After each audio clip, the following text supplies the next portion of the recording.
Hello everyone, welcome back to commerce classes.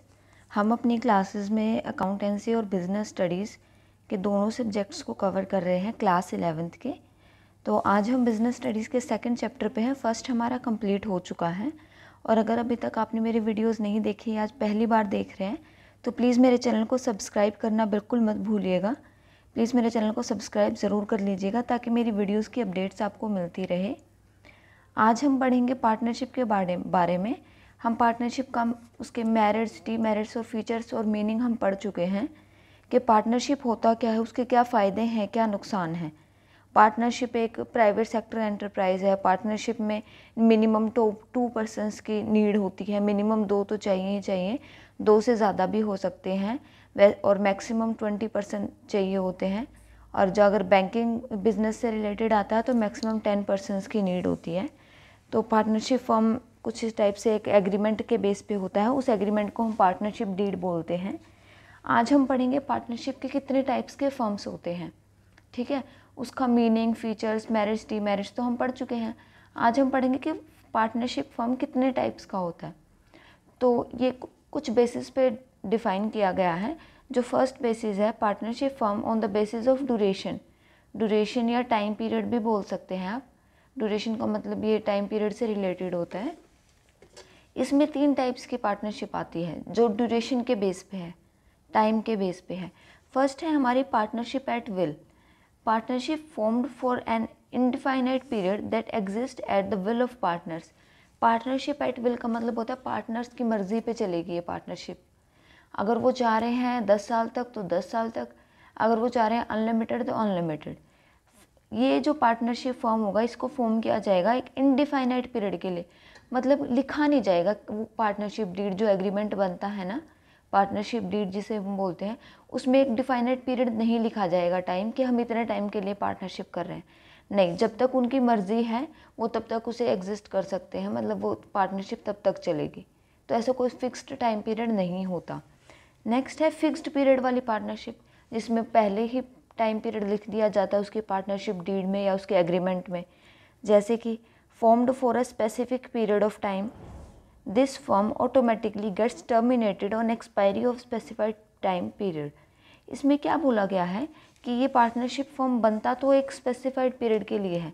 मतलब जैसे उन्होंने पार्टनरशिप डीड में लिखवा लिया कि हम 5 साल तक पार्टनर्स रहेंगे या हम 10 साल तक पार्टनर्स रहेंगे, साथ में काम करेंगे। उसके बाद क्या होता है कि ऑटोमेटिकली मान लीजिए अगर उन्होंने 5 साल का एग्रीमेंट किया है ना, तो 5 साल बाद ऑटोमेटिकली वो पार्टनरशिप उनकी टर्मिनेट हो जाएगी, ख़त्म हो जाएगी। 5 साल बाद वो पार्टनर्स नहीं रहेंगे क्योंकि वो एक एग्रीमेंट में लिखा जा चुका है, ठीक है। पहले में क्या था कि उनकी मर्जी है, वो जब तक चाहें, कोई मतलब एग्रीमेंट में लिखा नहीं जाता टाइम। मेन चीज़ इसमें क्या है कि टाइम लिखा नहीं जा रहा, वो इनडिफाइनाइट पीरियड के लिए बन रहे हैं। फिक्स्ड पीरियड में क्या है कि फिक्स्ड टाइम लिखा जाएगा कि इतने साल के लिए बन रहे हैं। थर्ड हमारा आता है पर्टिकुलर पार्टनरशिप। पर्टिकुलर पार्टनरशिप में क्या होता है, formed to carry on a particular venture, मतलब एक पर्टिकुलर इवेंट के लिए जो पार्टनर्स बनते हैं। It comes to an end automatically on completion of that venture. जब वो काम पूरा हो जाता है तो उनकी पार्टनरशिप भी ख़त्म हो जाती है। एग्जाम्पल जैसे कि construction of a bridge. Bridge के कंस्ट्रक्शन के लिए कोई पार्टनर बना, जैसे कि आपस में 2 कॉन्ट्रैक्टर्स थे, उन्होंने पार्टनरशिप कर ली कि तू इतना इन्वेस्ट कर दे, मैं इतना इन्वेस्ट कर दूंगा। एक ये वाले ब्रिज का कॉन्ट्रैक्ट ले लिया उन्होंने। तो जब वो ब्रिज कंप्लीट हो जाएगा, उनका काम पूरा हो गया ना, बस उनकी पार्टनरशिप भी ख़त्म हो जाएगी। तो एक पर्टिकुलर पार्टनरशिप वो होती है जो किसी भी एक चीज़ के लिए उन्होंने, किसी भी वेंचर के लिए, किसी भी साइट के लिए, मतलब कंस्ट्रक्शन साइट के लिए उन्होंने पार्टनरशिप की है, ठीक है। ये थे on the basis of duration and time. Time के बेसिस पे पार्टनरशिप कैसे होती है। अब सेकंड हम देखेंगे कि based on liability of members, members की लायबिलिटी के बेसिस पे कैसी पार्टनरशिप होती है। पहला इसमें आता है जर्नल पार्टनरशिप। जर्नल में क्या होगा, liability of all members is unlimited. सारे मेंबर्स के अगर उसमें 5 मेंबर हैं चाहे 10 मेंबर हैं, जितने भी मेंबर हैं सबकी लायबिलिटी अनलिमिटेड होगी। दैट मीन्स अगर उनके डेब्ट्स, उनकी बिजनेस एसेट्स को बेचने के बाद भी क्लियर नहीं हो रहे हैं उनकी लायबिलिटी, तो सारे पर्सन्स लायबल हैं अपनी पर्सनल प्रॉपर्टी में से पे करने के लिए उन डेब्ट्स को, ठीक है। अपनी पर्सनल प्रॉपर्टी को बेच के उन्हें वो उधार चुकाना पड़ सकता है, इसे हम अनलिमिटेड लाइबिलिटी बोलते हैं। तो जनरल पार्टनरशिप अगर उन्होंने की है तो उसमें सबकी जो लाइबिलिटी होगी वो अनलिमिटेड होगी। अगर लिमिटेड लाइबिलिटी वाले पार्टनरशिप करें तो उसमें क्या होता है, liability of all partners except one partner is limited to the extent of their share in the firm. इसमें क्या होता है, अगर हम लिमिटेड लाइबिलिटी वाली पार्टनरशिप कर रहे हैं तो चाहे उसमें 5 पार्टनर्स हैं चाहे 10 हैं, उनमें से किसी न किसी एक पर्सन की, एक पार्टनर की लाइबिलिटी तो अनलिमिटेड होगी ही होगी। बाकी सबकी लिमिटेड हो सकती है to the extent of their share in the firm. उनका जितना भी फर्म में शेयर होगा सबका, मान लीजिए अगर 10% है या सबका 5% है या 20% शेयर है, तो बाकी सबकी तो लिमिटेड लाइबिलिटी होगी। ठीक है, अगर वो लिमिटेड लाइबिलिटी पार्टनरशिप ही कर रहे हैं तो सबकी लिमिटेड होगी, सिर्फ एक पर्सन की अनलिमिटेड होगी ही होगी। एनी वन पर्सन, उसमें से कोई भी एक ऐसा पर्सन होगा जिसकी अनलिमिटेड लाइबिलिटी होगी, क्योंकि डेब्ट्स भी तो क्लियर कर रहे हैं ना भाई किसी न किसी को। तो इसमें क्या होता है, जो पार्टनर्स जो लिमिटेड लाइबिलिटी वाले होते हैं ना, जिनकी लाइबिलिटी लिमिटेड होती है, मतलब उनको अपनी पर्सनल प्रॉपर्टी में से हिस्सा बेच के कर्ज नहीं चुकाना होगा, वो क्या होते हैं, उनको हम स्पेशल या लिमिटेड पार्टनर बोलते हैं। स्पेशल बोल लो, स्पेशल पार्टनर है क्योंकि उनकी लाइबिलिटी लिमिटेड है, ठीक है, या फिर उनको लिमिटेड पार्टनर्स बोल लो। And they are not allowed to participate in management. उनको मैनेजमेंट में पार्टिसिपेट करने के लिए अलाउड नहीं होता है, क्योंकि उनकी लाइबिलिटी भी तो लिमिटेड है ना। तो वो पार्टनरशिप में पार्टनरशिप का जो फॉर्म है उसमें मैनेजमेंट में पार्टिसिपेट नहीं कर सकते। एंड दे आर, इफ़ उनकी डेथ हो जाती है, and there death insolvency does not effect existence of partnership form. अगर उनमें से किसी भी स्पेशल या लिमिटेड पार्टनर की डेथ हो जाती है या वो इंसॉल्वेंट हो जाता है, बिल्कुल ज़ीरो पे आ जाता है, उसके पास कोई पैसा नहीं होता, तो उसका इफ़ेक्ट नहीं पड़ेगा पार्टनरशिप फॉर्म पे। चाहे बेशक किसी स्पेशल पार्टनर की डेथ हो जाए या लिमिटेड पार्टनर की डेथ हो जाए, उसका पार्टनरशिप फॉर्म पे कोई इफ़ेक्ट नहीं पड़ेगा, ऐसे ही पार्टनरशिप फॉर्म कंटिन्यूस रहेगा। ठीक है, ये 2 बेसिस पे चल रहा था हमारा। एक तो हमारा था टाइम पीरियड पे और एक हमारा था लाइबिलिटी ऑफ मेंबर्स पे, जो हमने अभी पढ़ा। तो ये 2 टाइप्स के दो बेसिस पे पार्टनरशिप फॉर्म्स बनते हैं। नेक्स्ट हम पढ़ेंगे कि पार्टनर्स कितने टाइप के होते हैं, कितने टाइप के पार्टनर्स होते हैं। फर्स्ट हमारा आता है active partner, participates in management. Active partner वो होगा जो मैनेजमेंट में भी पार्टिसिपेट करेगा, लिमिटेड भी उसकी अनलिमिटेड लाइबिलिटी भी उसकी अनलिमिटेड होगी, मतलब वो पर्सनली लायबल होगा पे करने के लिए, और कैपिटल में भी कंट्रीब्यूट करेगा, उसको शेयर भी मिलेगा प्रॉफिट में, उसको लॉस में भी शेयर मिलेगा। ठीक है, एक्टिव पार्टनर्स वो हों जो हर चीज़ में एक्टिव होंगे, भाई कंट्रीब्यूट भी कर रहे हैं कैपिटल के थ्रू, लाइबिलिटी भी अनलिमिटेड है, पार्टिसिपेट भी कर रहे हैं मैनेजमेंट में, तो वो सारे एक्टिव पार्टनर्स होते हैं। नेक्स्ट आता है स्लीपिंग और डोरमेट पार्टनर। स्लीपिंग पार्टनर्स कौन से होता है, does not participate in management, जो मैनेजमेंट में पार्टिसिपेट नहीं करते वो स्लीपिंग पार्टनर्स बोलते हैं, जो किसी भी एक्टिविटी में पार्टिसिपेट नहीं करते कि बिजनेस में या पार्टनरशिप में क्या चल रहा है क्या नहीं चल रहा। ठीक है, वो स्लीपिंग पार्टनर्स होते हैं। अभी जैसे मैंने आपको बताया ना कि स्लीपिंग पार्टनर्स मैनेजमेंट में पार्टिसिपेट नहीं करते, तो उसमें क्या होता है कि इन पार्टनर्स की ना एक्टिविटीज़ बाउंड होती है अदर एक्टिव पार्टनर्स के थ्रू। जो बाकी एक्टिव पार्टनर्स हैं ना, जो मैनेजमेंट में पार्टिसिपेट कर रहे हैं, वो इनकी एक्टिविटीज़ को वो डायरेक्ट करेंगे, वो बताएंगे कि तुम्हें क्या करना है। वो डायरेक्टली मैनेजमेंट में पार्टिसिपेट नहीं कर सकते, मतलब वो डायरेक्टली डिसीज़न नहीं ले सकते। अगर वो स्लीपिंग पार्टनर है तो वो कोई भी डिसीज़न डायरेक्टली नहीं ले सकते। उनकी एक्टिविटीज़ को, उनके डिसीजंस को कौन डायरेक्ट करेगा, कौन बताएगा कि तुम्हें क्या करना है, एक्टिव जो पार्टनर्स होंगे, ठीक है, वो बताएंगे। और इनकी लाइबिलिटी भी अनलिमिटेड होती है, ये कैपिटल में भी कंट्रीब्यूट करते हैं, ये सारी चीज़ें करते हैं। बस क्या होता है कि ये ना उसमें पार्टिसिपेट नहीं करते मैनेजमेंट में। कैपिटल भी प्रोवाइड करेंगे, अनलिमिटेड लाइबिलिटी होगी, प्रॉफिट में भी इनको शेयर मिलेगा। द ओनली डिफरेंस इज कि वो उसमें मैनेजमेंट जो होती है उसमें पार्टिसिपेट नहीं करेंगे।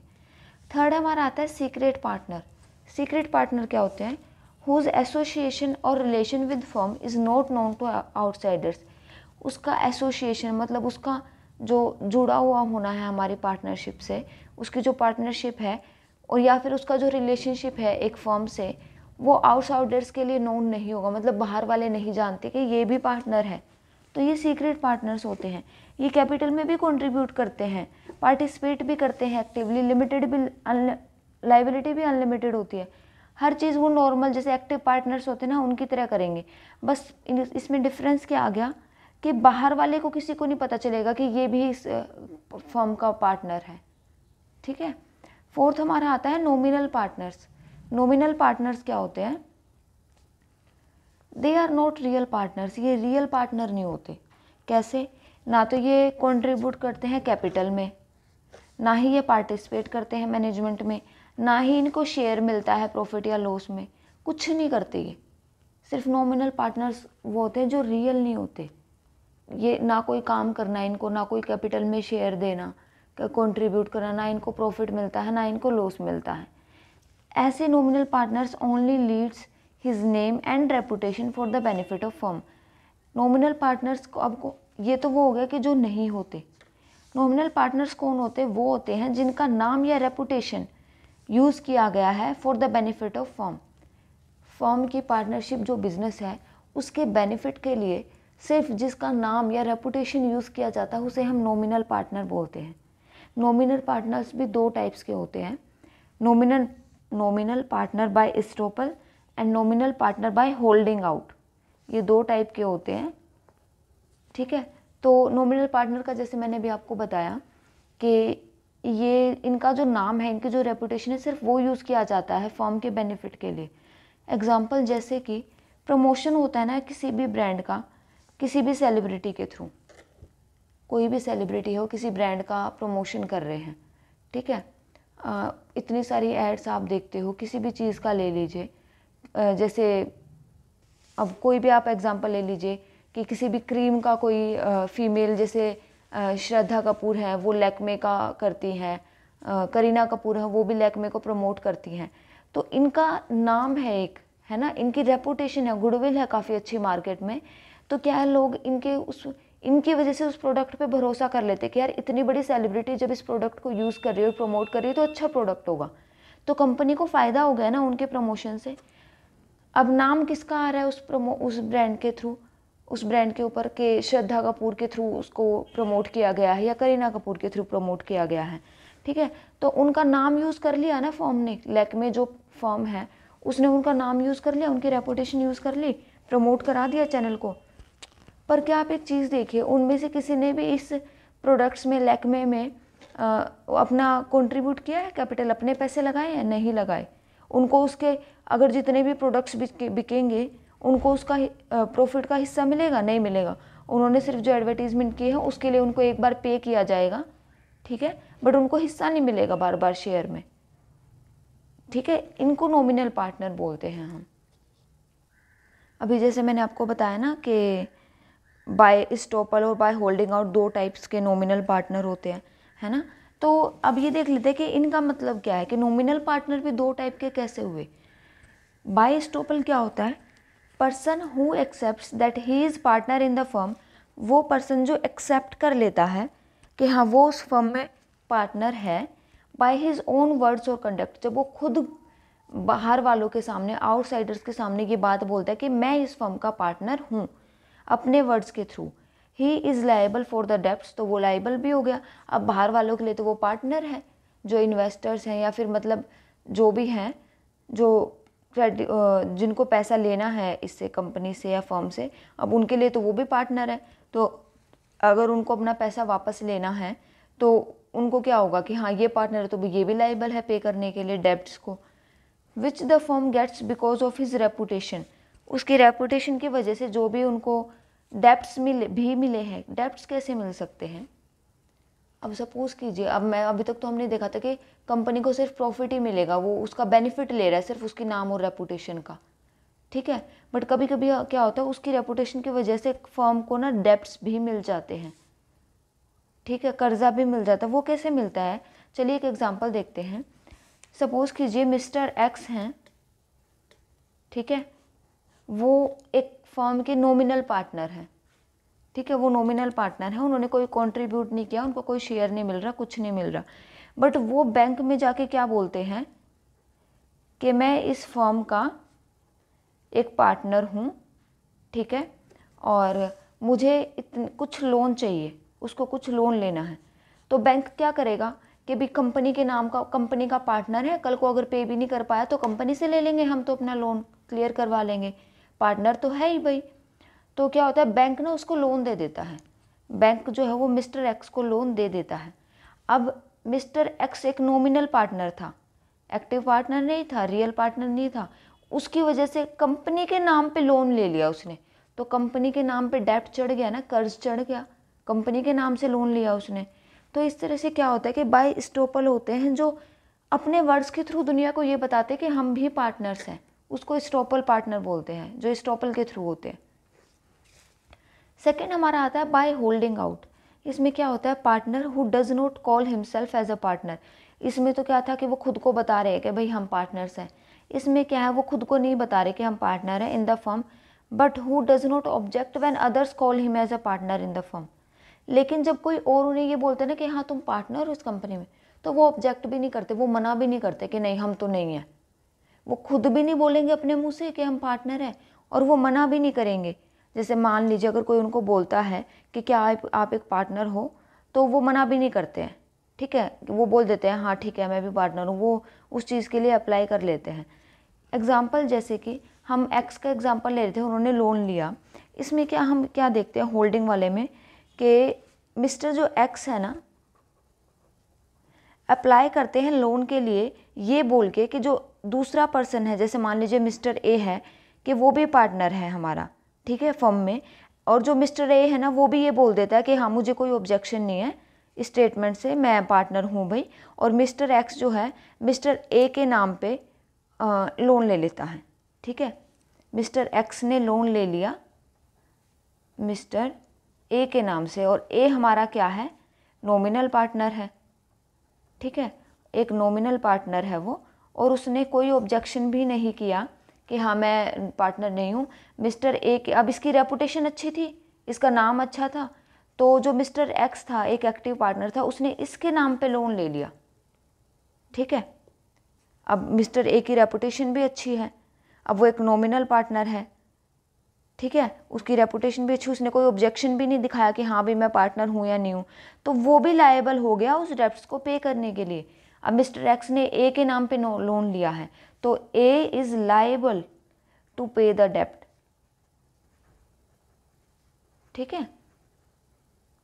कैसे, अगर मिस्टर एक्स ने लोन लिया है मिस्टर ए के नाम पे, ठीक है, और एक्स ने वो पे नहीं किया, वो लोन क्लियर नहीं किया, तो क्या होगा, मिस्टर ए के नाम पे वो लोन क्लियर कर लिया जाएगा, ठीक है।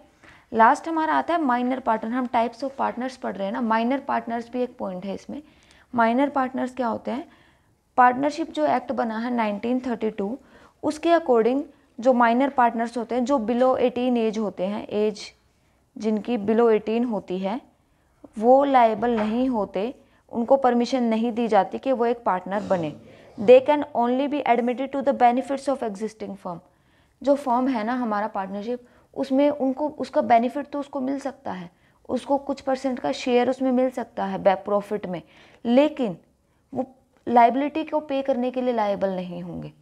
उनकी जो लाइबिलिटी होगी वो लिमिटेड ही होगी, क्योंकि वो एक पार्टनर नहीं है, क्योंकि वो उनको परमिशन नहीं मिली है, ठीक है। लेकिन जब वो ऑटोमेटिकली जब 18 को क्रॉस कर जाएंगे अपनी एज को, तो ऑटोमेटिकली एक्टिव पार्टनर में चेंज हो जाएगा, उनकी लाइबिलिटी भी अनलिमिटेड हो जाएगी, ठीक है। तो ये हमारे टाइप्स ऑफ पार्टनर्स थे पार्टनरशिप फर्म में। आज के वीडियो में इतना ही, मिलते हैं नेक्स्ट वीडियो में। तब तक के लिए अगर मेरे चैनल को सब्सक्राइब नहीं किया है तो प्लीज़ मेरे चैनल को सब्सक्राइब ज़रूर कर लीजिएगा। Thank you.